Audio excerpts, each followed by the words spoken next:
नमस्कार दोस्तों, मैं हूं संतोष पाठक और आप तमाम लोग देख रहे हैं the news launcher. Rahul Gandhi, Congress के पूर्व राष्ट्रीय अध्यक्ष राहुल गांधी, लोकसभा में विपक्ष के नेता राहुल गांधी के पटना पहुंचने से 48 घंटे पहले दिल्ली से लेकर पटना तक के राजनीतिक माहौल में उबाल आ गया है। राहुल गांधी के पटना पहुंचने से पहले ही भारतीय जनता पार्टी के नेता इतने ज्यादा घबरा गए हैं कि उन्होंने राहुल गांधी के पटना दौरे के पूरे कार्यक्रम को फ्लॉप करने का एक नया अभियान शुरू कर दिया है। आखिर मैं क्यों कह रहा हूं कि राहुल गांधी से भारतीय जनता पार्टी डर गई है, जबकि बिहार में हम और आप सभी ये जानते हैं, ये तर्क दिया जाएगा कि मुख्यमंत्री नीतीश कुमार है, तो नीतीश कुमार के मुख्यमंत्री रहते हुए भारतीय जनता पार्टी किस तरह से राहुल गांधी के पटना दौरे के कार्यक्रम को फ्लॉप कर सकती है या फ्लॉप करने की साजिश रच सकती है। ये बिल्कुल सही कह रहा हूं दोस्तों। मैं आपके मन में भी जो तर्क आ रहे हैं वो भी जायज है, लेकिन इन तमाम तर्कों के बारे में मैं आपको बताऊंगा कि आखिर कैसे भारतीय जनता पार्टी राहुल गांधी के बिहार पहुंचने से पहले ही घबरा गई है। बिहार की धरती, क्रांति की धरती पर राहुल गांधी के जाने से आखिर भारतीय जनता पार्टी के नेताओं को कौन सा डर सताने लगा है कि बिहार में नए नए राज्यपाल बने आरिफ मोहम्मद खान साहब राज्यपाल बनने के बाद पहली बार दिल्ली, देश की राजधानी दिल्ली के दौरे पर आ जाते हैं, तो वहीं बिहार की राजधानी पटना में राहुल गांधी के स्वागत में जो पोस्टर लगाए गए, जो बैनर लगाए गए, उसको पटना नगर निगम हटाता हुआ नजर आ रहा है। इस पूरी स्टोरी की शुरुआत मैं आपको करूंगा, इस पूरे कहानी के पीछे के राज मैं आपको बताऊंगा, लेकिन सबसे पहले मैं आपको आपकी स्क्रीन पर दिखाता हूं पटना में जो राहुल गांधी के स्वागत के लिए, राहुल गांधी के कार्यक्रम के लिए पोस्टर और बैनर लगाए गए हैं, उसको किस तरह से हटाया जा रहा है। ये स्क्रीन पर आपको नजर आ रहा होगा। पटना में राहुल गांधी को 18 जनवरी को पहुंचना है, संविधान की बात करनी है, संविधान की सुरक्षा की बात करनी है, कांग्रेस के कार्यकर्ताओं से संवाद करना है। लेकिन उससे पहले जो राहुल गांधी के स्वागत के लिए जो पोस्टर बैनर लगाए गए थे, राहुल गांधी के पहुंचने से 48 घंटे पहले कांग्रेस के उन पोस्टरों को हटाया जा रहा है, नगर निगम की तरफ से हटाया जा रहा है। नगर निगम ये कह रहा है, नगर निगम की तरफ से ये तर्क दिया जा रहा है कि ये गलत तरीके से लगाए गए थे, लेकिन कहीं ना कहीं डर सीधा सीधा नजर आ रहा है, क्योंकि कई बार आपके जो तर्क होते हैं वो कहीं ना कहीं आपके ऊपर भी सवाल खड़े करते हुए नजर आते हैं। अब सवाल ये उठ रहा है कि नगर निगम की कार्रवाई तो भारतीय जनता पार्टी कैसे दोषी? ये तमाम तार एक दूसरे से आपसे जुड़ते हुए नजर आएंगे दोस्तों। पटना की नगर निगम की जो मेयर है सीता साहू है। कौन है सीता साहू? भारतीय जनता पार्टी समर्थित मेयर है। भारतीय जनता पार्टी के समर्थन से, भारतीय जनता पार्टी के सहयोग से वो पटना की मेयर चुनी गई हैं। आप उनके तमाम सोशल मीडिया के अकाउंट्स को देख सकते हैं, किस तरह से वो मोदी सरकार के मंत्री गिरिराज सिंह से लेकर बाकी अन्य नेताओं को बधाई देती हुई नजर आ रही है। तो भाजपा समर्थित पटना की मेयर सीता साहू के नेतृत्व में पटना का नगर निगम कांग्रेस द्वारा राहुल गांधी के स्वागत के लिए लगाए गए, कांग्रेस द्वारा राहुल गांधी के कार्यक्रम को लेकर लगाए गए पोस्टर और बैनर को हटाने का अभियान चलाया जा रहा है, वो भी राहुल गांधी के पटना की धरती पर पहुंचने से 48 घंटे पहले। इस तार को और आगे मैं जोड़ता हूं कि नगर निगम किसके अधीन आता है, कौन सा मंत्रालय नगर निगम को टैकल करता है? वो मंत्रालय जो टैकल करता है शहरी विकास मंत्रालय। और बता दूं कि बिहार में शहरी विकास मंत्रालय भारतीय जनता पार्टी के कोटे से मंत्री बने नितिन नवीन के पास है, यानी नितिन नवीन बिहार के शहरी विकास मंत्री है। और आपको मैं बता दूं, भारतीय जनता पार्टी के युवा मोर्चा में अपने कैरियर को स्थापित करने वाले नितिन नवीन पार्टी के आलाकमान के, खास तौर से मैं फिर से रिपीट कर रहा हूं, पार्टी के आलाकमान के, खास तौर से केंद्रीय गृह मंत्री अमित शाह के बहुत करीबी आदमी माने जाते हैं। बिहार की राजनीति को समझने वाले तो यहां तक कहते हैं कि अगर आने वाले सालों में भाजपा को बिहार में, यानी अमित शाह के टेन्योर में, अमित शाह के प्रभावशाली रहने के दौर में, अगर भारतीय जनता पार्टी को अपने दम पर बिहार में सरकार बनाने का मौका मिलता है तो नितिन नवीन मुख्यमंत्री बनने के सबसे प्रबल दावेदार हो सकते हैं। और उन्हीं नितिन नवीन के पास शहरी विकास मंत्रालय है और शहरी विकास मंत्रालय के अंतर्गत नगर निगम का विभाग आता है और वही नगर निगम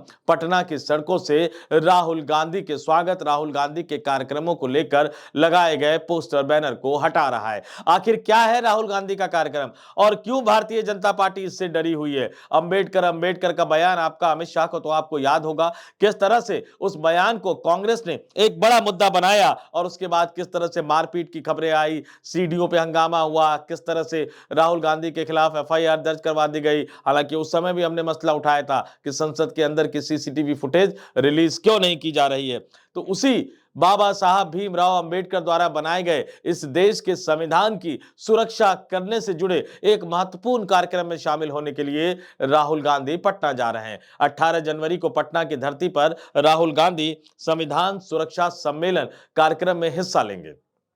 जाहिर सी बात है कि भारतीय जनता पार्टी को यह कैसे मंजूर होगा कि संविधान की सुरक्षा की बहस, संविधान की सुरक्षा का महत्वपूर्ण सम्मेलन बिहार की, इस देश की क्रांति की धरती बिहार की राजधानी पटना में हो। लोकसभा में विपक्ष के नेता, कांग्रेस के नेता राहुल गांधी उस बैठक को संबोधित करे, पूरे बिहार से आए हुए लोगों को संबोधित करे। लेकिन इससे पहले एक और महत्वपूर्ण बैठक है जिस बैठक ने भारतीय जनता पार्टी के रणनीतिकारों की नींद उड़ा दी है। उस बैठक के बारे में मैं आपको बताऊंगा, लेकिन उससे पहले एक आंकड़ा बताता हूं दोस्तों। बिहार का पिछला विधानसभा चुनाव याद कीजिए, 2020 का पिछला विधानसभा चुनाव किसी तरह से घिसट घिसट कर 243 सदस्यीय विधानसभा, जिसमें बहुमत के लिए 122 विधायक चाहिए, 125 के आंकड़े पर नीतीश कुमार के नेतृत्व में भारतीय जनता पार्टी का गठबंधन पहुंच पाया, जिसमें नीतीश कुमार, भारतीय जनता पार्टी, वीआईपी और हम जैसी पार्टी शामिल थी। वहीं दूसरी तरफ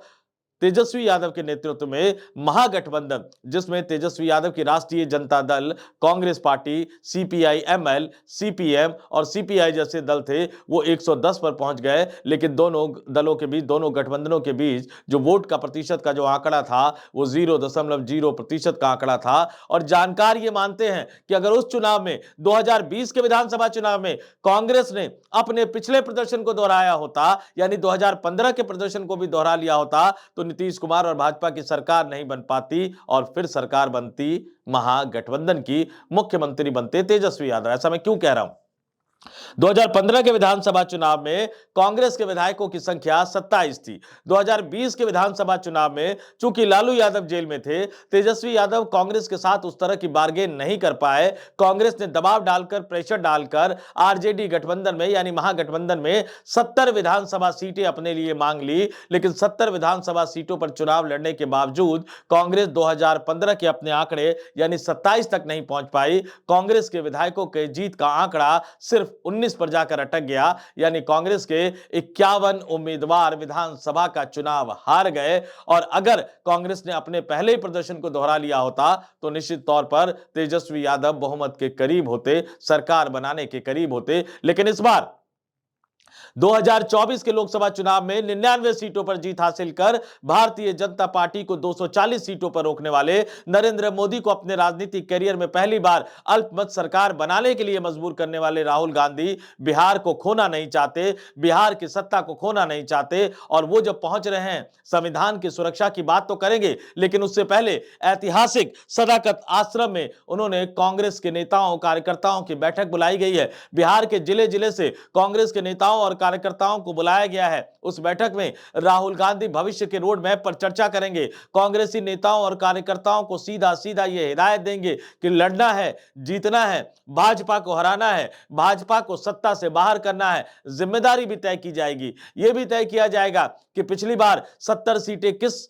बिना पर, किस बेसिस पर मांगी गई थी, और जब मांगी गई थी तो 51 सीटें हमारे उम्मीदवार कैसे हार गए। और मैं फिर कह रहा हूं कि अगर राहुल गांधी कांग्रेस को टाइट कर देंगे, अगर राहुल गांधी बिहार के कांग्रेसियों को टाइट कर देंगे, अगर राहुल गांधी बिहार के नेताओं की बजाय कार्यकर्ताओं के साथ सीधा संवाद स्थापित करेंगे, तो महागठबंधन में राष्ट्रीय जनता दल के बाद सबसे मजबूत राजनीतिक दल के रूप में कांग्रेस पार्टी उभर सकती है। और अब जबकि चचा का खेल अब बिल्कुल बंद हो गया है। तेजस्वी यादव साफ ये कह चुके हैं कि अब चुनाव होगा, चुनाव जीतकर वो महागठबंधन की सरकार बनाएंगे, तो उस सरकार में राहुल गांधी की कांग्रेस की एक बहुत ही महत्वपूर्ण भूमिका होगी। भारतीय जनता पार्टी इस बात को बखूबी समझती है कि राष्ट्रीय जनता दल का वोट बैंक मजबूती के साथ तेजस्वी यादव, लालू यादव के पीछे खड़ा है। सीपीआई एमएल का वोट बैंक उसके साथ खड़ा है, लेफ्ट पार्टियों का वोट बैंक उसके साथ खड़ा है। और अगर कांग्रेस अपने संगठन को मजबूत करके चुनाव लड़ती है, मजबूती से विधानसभा का चुनाव लड़ती है,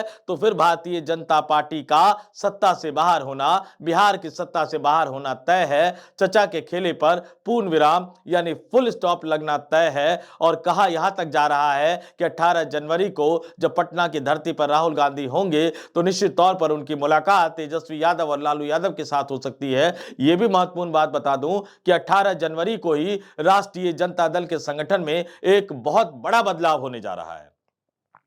बताया यह जा रहा है कि 18 जनवरी को जो राष्ट्रीय जनता दल की राष्ट्रीय कार्यकारिणी की बैठक होगी, लालू यादव उसमें तेजस्वी यादव को अपनी पार्टी का यानी राष्ट्रीय जनता दल का राष्ट्रीय कार्यकारी अध्यक्ष बनाकर आधिकारिक रूप से उन्हें कमान सौंप सकते हैं। और उसके बाद तेजस्वी यादव और राहुल गांधी की जो जोड़ी है बिहार में भारतीय जनता पार्टी को उसी तरह से चुनाव हराती हुई नजर आएगी जिस तरह से लोकसभा चुनाव में 2024 के लोकसभा चुनाव में राहुल गांधी और अखिलेश यादव की जोड़ी ने उत्तर प्रदेश में भारतीय जनता पार्टी की हालत बुरी कर दी थी। उत्तर प्रदेश में लोकसभा चुनाव में अखिलेश और राहुल गांधी की जोड़ी ने भाजपा को बुरी तरह से हराया था।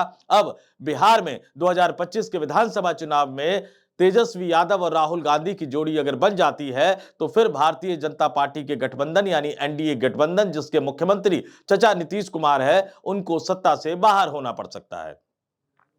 नीतीश कुमार तो समझ पा रहे हैं, नहीं पा रहे हैं। नीतीश कुमार के बारे में तो यहां तक कहा जा रहा है कि लाठीचार्ज पटना में हो गया बीपीएससी छात्रों पर, इसकी जानकारी तक उन्हें नहीं है। नीतीश कुमार को जो पत्र लिखा जाता है वो पत्र भी उन तक नहीं पहुंचने दिया जाता, पत्र का जवाब भी कोई और देता है। इसलिए मैं बार बार कह रहा हूं, नीतीश सरकार का जिक्र नहीं कर रहा हूं, मैं भारतीय जनता पार्टी की गठबंधन सरकार का जिक्र कर रहा हूं, क्योंकि इस सरकार को भारतीय जनता पार्टी ही चला रही है, पुलिस भी भारतीय जनता पार्टी के अंडर है। नीतीश कुमार को तो पता तक नहीं कि बीपीएससी छात्रों पर किस तरह से कब कैसे कहां लाठीचार्ज कर दिया गया। गाहे बगाहे कई तरह की खबरें निकल कर आती रहती है नीतीश कुमार के बारे में, और इसीलिए मैंने आपको बताया कि भारतीय जनता पार्टी इस खतरे को बखूबी समझ रही है और राहुल गांधी के कार्यक्रम को, राहुल गांधी के सम्मेलन को, राहुल गांधी की बैठक को इसलिए फ्लॉप करने के अभियान में भारतीय जनता पार्टी जुट गई है क्योंकि वो इस खतरे को अच्छी तरह से समझ रही है।